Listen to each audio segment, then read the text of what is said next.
Pare, kumusta? Ang sarap ulit mag-aral. Buti pinayagan ka ni Moira pumunta. Hindi na alam na nandito ako. Bakit? Bawal ba ako pumunta dito? No, pare. Hindi naman sa ganon. It's just that matagal na talaga sana kitang gustong kausapin tungkol kay Moira. Tungkol kay Moira. Is there something I need to know?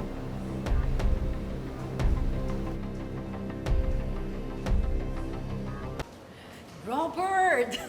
There you are! I've been looking for you. Ano nga pala ginagawa mo dito? Nag-BLS training ako. Ano nga yung sasabihin mo sa akin, Ray? May sasabihin ka, Ray? Tungkol kanino? Tungkol sa'yo. Naisip ko kasi na baka mag-aalala ka dahil hindi sinabi ni RJ na nandito siya. So, tatawagan sana kita. Is that all? Yes, that's all. Okay, good.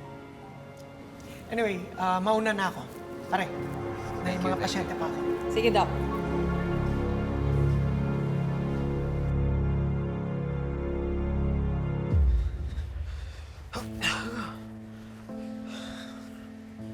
Lynette, hindi ba si Doc Lynn doon yun? Chang. Halika, kausapin natin.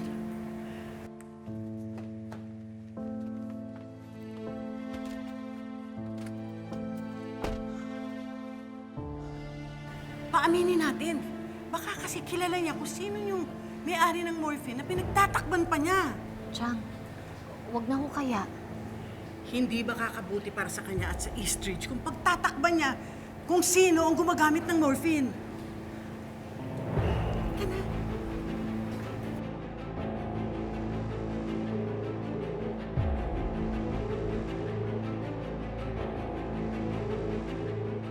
Come on, Balin, please. Answer the phone, please. Answer the phone, please, Balin. Answer the phone. Ah! Halika na! Halika na!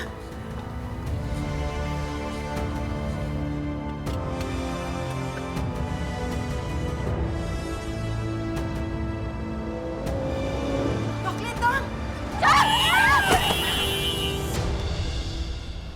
Alam mo, buti na lang sinabi ni Zoe itong basic life support training. For the first time, parang naramdaman ko na doktor na ako ulit. Na parang may silbi ako. Moira, gusto kong mag-aral ulit. I want to save lives. Pwede siguro ako mag-observe sa mga doctors dito, lalo na sa operating room. Pag may naalala ako, pwede ko sabihan si Doc Ray. Robert, if you really want to study, then why don't you go to the States? Bakit sa States pa? Ay, may hospital tayo dito. It's okay, Moira. I'll be fine here. But, Robert, the training is better in the States. No, Moira. Gusto ko dito sa Apex. Excuse me.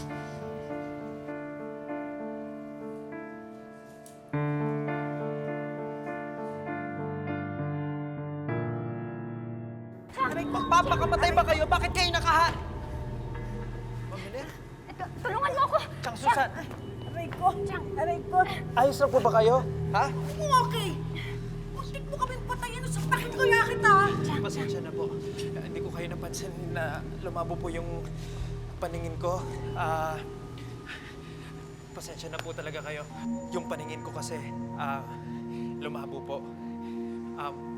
Ma'am Lynette, gusto niyo po pumunta tayo sa ER. Doc, Dali Doc, natin si Doc. Chang Susan, baka napan. Doc. Siya. Okay lang kami. Alam ko na may pinagdadaanan ka. Alam ko na may problema ka. Kasi, alam ko naman na mabuti kang tao eh. Pero kasi napapansin ko parang iba yung kinikilos mo ngayon eh. Okay ka lang ba? May problema ba? Kung kailangan mo ng kausap, nandito lang ako. Pwede mo akong puntahan kahit na anong oras. Doc, kasi pati ho si Annalyn eh. Ma'am Lynette, stop. Pasensya na po ulit.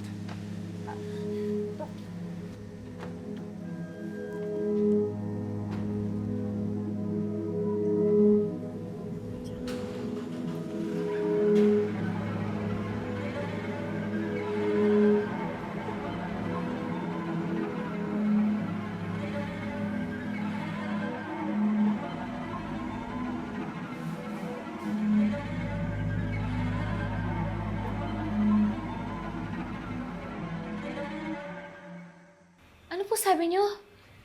Muntik po kayong mabangga ni Doc Lindon kagabi? Anak, hindi naman kami nasaktan ni Chang. Okay naman kami. Kaya lang, sayang, hindi namin siya napaamin. Napaamin na ano po? Kasi, di ba anak, na pag-usapan natin na baka kilala ni Doc Lindon yung may-ari nung morphine, tapos pinagtatakpan lang niya. Gusto sana namin tanungin. Alam nyo, delikado yun, ha?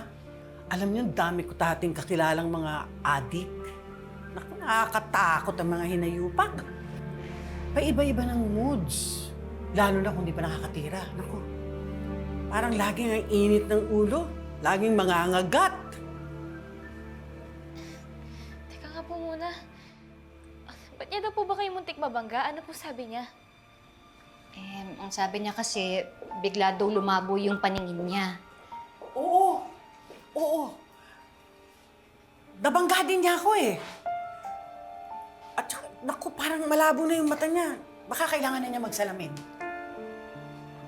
At di ba, Lola, sabi niyo din po na nakita niyo po si Doc Lindon sumasakit po yung tiyan niya? Oo. Nung isang linggo. Tapos kagabi napansin ko, pasmado. Nanginginig yung kamay niya.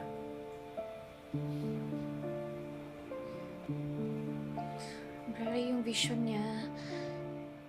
Restless siya, nagmo-mood swings, laging pinapawisan, nagtitremors. Tapos sabi din ni Vico, napansin niya, nauseous si Doc. Anak, ano ba yung iniisip mo? Ano yan?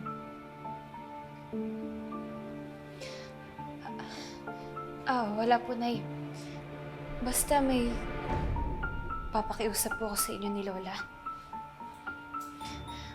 Huwag niyo po munang lalapitan si Doc Lindon, ha? Huwag niyo po siyang kukulitin.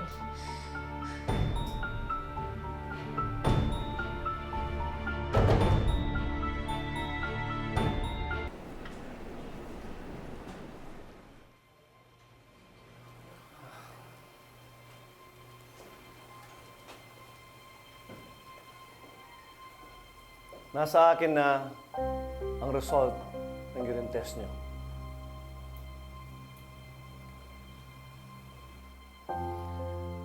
And I'm happy to tell you na negative kayo lahat. At proud ako sa inyo lahat. Congratulations. Doc? Sorry po, pero sure po ba kayo dyan sa urine test? I mean, baka may nagkamali po kasi. Anong ibig mong sabihin, Dr. Santos? Oo nga, Dr. Santos. What are you trying to imply? Na may addict talaga dito sa East Ridge? Anong gusto mong gawin? Ulitin natin yung drug test, yung urine test? Magkaroon tayo ng surveillance camera dito sa East Ridge o sa bahay or even body cam? Anong gusto mong gawin? Dr. Javier, please. I'm sorry, Dr. Enriquez, kasi parang sinasabi ni Dr. Santos na may drug addict talaga dito sa East Ridge. In fact, ano? kung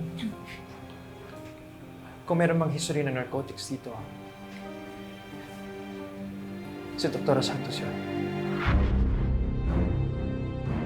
Nagnakaw ka ng morphine, ng narcotics, sa Apex Zone. Diba? Hindi totoo yan. Sinet up lang ako nun, pero na-clear na yung pangalan ko dyan. Wala akong record of stealing. Come on, Dr. Santos. Ang dami pong sinasabi. Kung ano-ano pong palusot mo, bakit hindi ka na lang umamin? Anong palusot? O sige, edi magpa-drug test tayo tsaka magpa-urine test tayo araw-araw. Ha? Magpa-blood test tayo. Ikaw, kaya mo yon, ha? Tara, pa-urine test tayo ngayon na.